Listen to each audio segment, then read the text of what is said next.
Assalamualaikum warahmatullahi wabarakatuh. Dulur-dulur, kita berjumpa lagi dalam channel Ayo Belajar atau channel Ayo Belajar Channel. Semoga dulur-dulur senantiasa sehat selalu hari ini. Lama tak jumpa. Semoga sehat selalu. Di sini channel Ayo Belajar bagian 3 akan mengupas tentang 10 kunci pembuka rezeki menurut Al-Quran dan Sunnah Rasulullah SAW.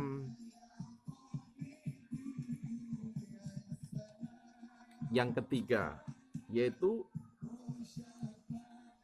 10 kunci pembuka rezeki menurut Al-Quran dan Sunnah Rasulullah SAW. Yang ketiga adalah bertawakal kepada Allah Subhanahu wa Ta'ala. Karena termasuk kunci pembuka rezeki yang lainnya adalah sifat tawakal kepada Allah Subhanahu wa Ta'ala. Zat yang Maha Esa lagi tempat meminta. Jadi arti tawakal kepada Allah Subhanahu wa Ta'ala, para alim ulama, semoga Allah Subhanahu wa Ta'ala membalas mereka dengan kebaikan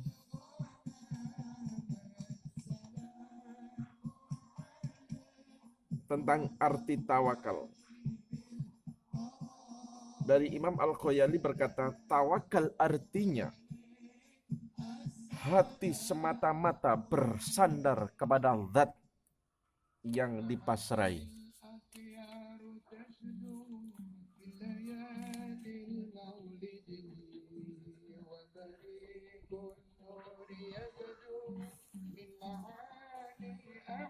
Jadi tawakal yaitu menyatakan kelemahan dan bersandar kepada zat yang diserai. Mula Al-Qari juga menjelaskan bahwa tawakal yang sebenarnya adalah hendaklah engkau meyakini bahwa tidak ada yang berbuat di dunia ini kecuali Allah, dan setiap sesuatu yang ada yaitu makhluk Allah. Dan setiap sesuatu yang ada yaitu makhluk, rezeki, pemberian, halangan, bahaya, manfaat, miskin, kaya, sakit, sehat, mati, dan sebagainya datangnya dari Allah Subhanahu wa Ta'ala.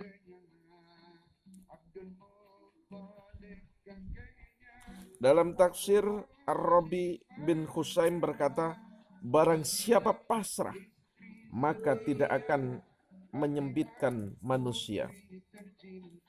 Jadi, apakah tawakal itu berarti meninggalkan pekerjaan?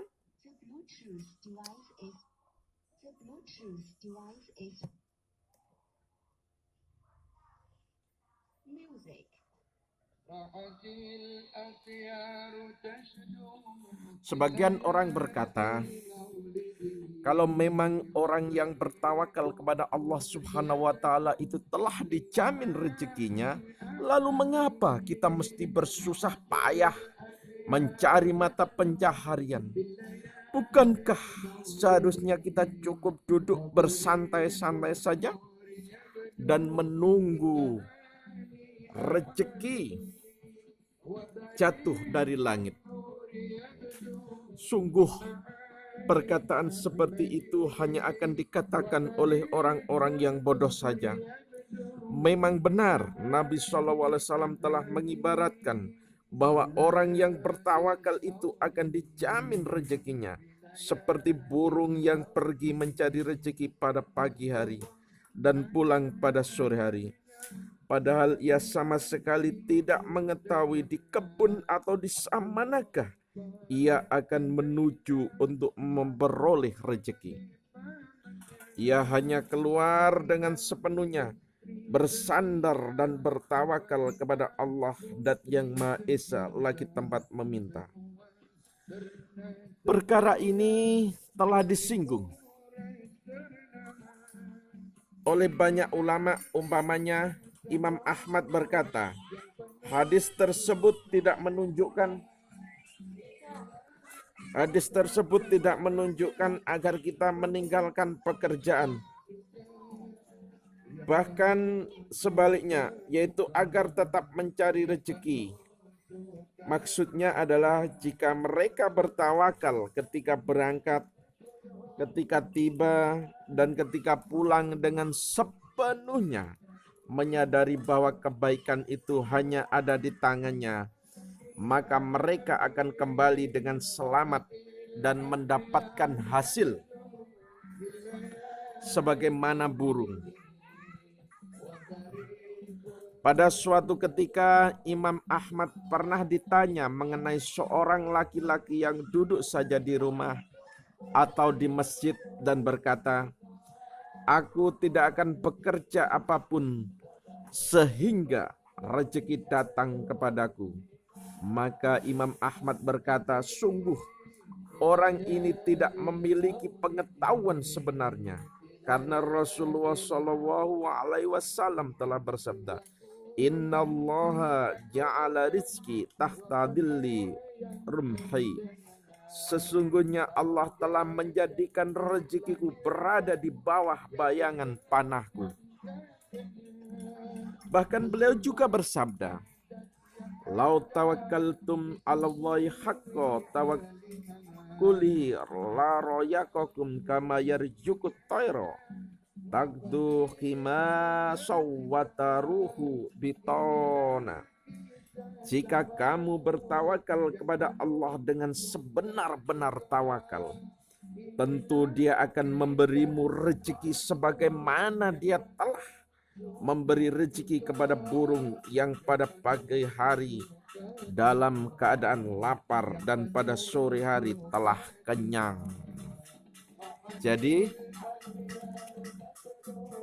hadis tersebut menerangkan bahwa burung itu juga berangkat dan kembali dalam rangka mencari rezeki. Lalu Imam Ahmad berkata, para sahabat juga bekerja di kebun-kebun mereka, dan sudah seharusnya apabila kita menyontoh mereka. Syekh Abu Hamid berkata, sebagian orang beranggapan bahwa tawakal itu maksudnya meninggalkan pekerjaan dan sama sekali tidak menggunakan pikirannya seperti daun yang jatuh di permukaan bumi atau seonggok daging di atas kayu landasan. Yang demikian ini merupakan anggapan orang bodoh dan dilarang dalam agama. Padahal agama itu sangat memuji orang-orang yang bertawakal. Lalu bagaimana dia akan mencapai kedudukan terpuji apabila melanggar larangan agama? Sebenarnya pengaruh tawakal itu nampak pada gerakan, usaha, dan perbuatan seseorang dalam mencapai tujuannya. Imam Abul Qasim Al-Qusairi berkata, ketahuilah bahwa sesungguhnya tawakal itu tempatnya berada dalam hati.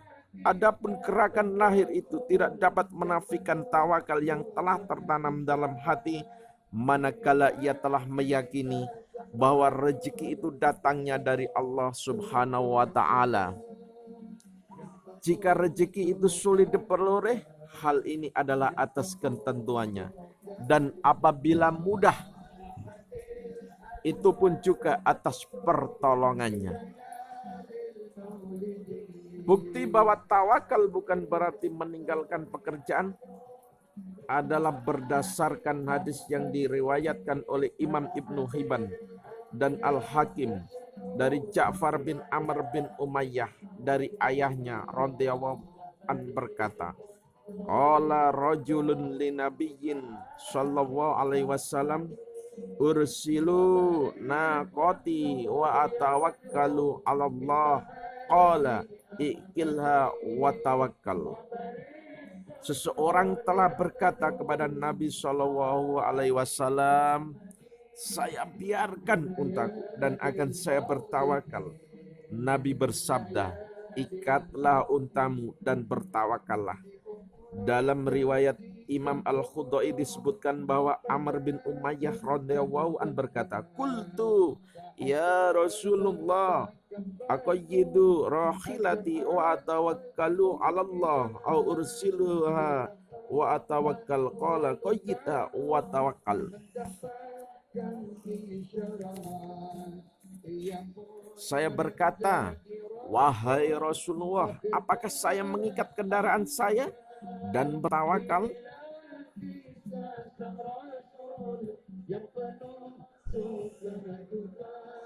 Dan bertawakal kepada Allah, atau saya melepaskannya saja dan bertawakal? Beliau bersabda, "Ikatlah kendaraanmu dan baru bertawakallah." Kesimpulannya, tawakal itu bukan berarti meninggalkan pekerjaan. Justru seorang muslim dianjurkan untuk berusaha dan bekerja mencari mata pencarian. Hanya saja ia tidak boleh semata-mata mengandalkan usahanya, tetapi harus berkeyakinan bahwa segala urusan itu adalah di tangan Allah Subhanahu wa Ta'ala, termasuk rezeki, semata-mata berasal darinya. Yang keempat adalah menyibukkan diri untuk beribadah kepada Allah.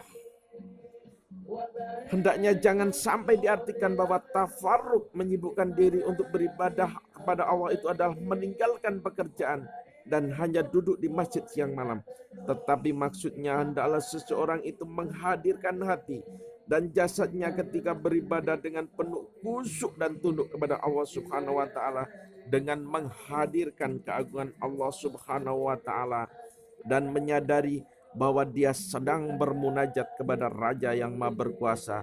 Bahkan hendaknya dia berada dalam keadaan sebagaimana yang disebutkan dalam hadis berikut ini. An ta'budallah ka'annaka tarahu fa illam takun tarahu fa innahu yarak. Hendaklah kamu menyembah Allah seolah-olah kamu melihatnya. Jika kamu tidak melihatnya, maka sesungguhnya Dia Maha melihat kamu. Dengan demikian, jangan sampai badannya berada di masjid tetapi hatinya berada di luar masjid.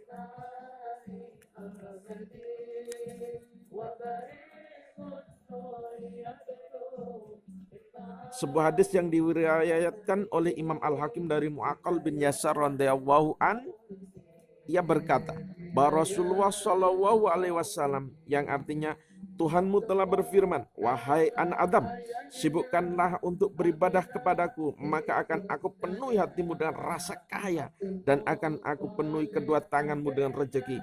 Wahai anak Adam, janganlah kamu menjauhi aku,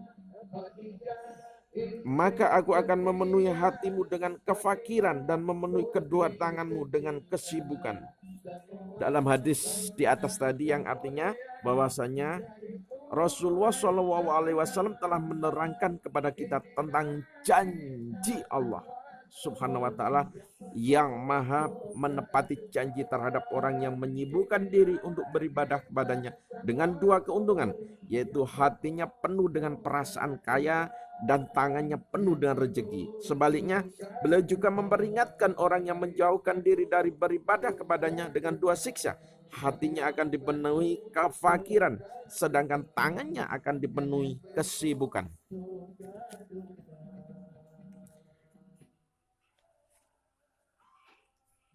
Tidak diragukan lagi jika zat yang membuat kaya telah menganugerahkan kekayaan kepada seseorang, maka ia tidak akan pernah tersentuh oleh kefakiran.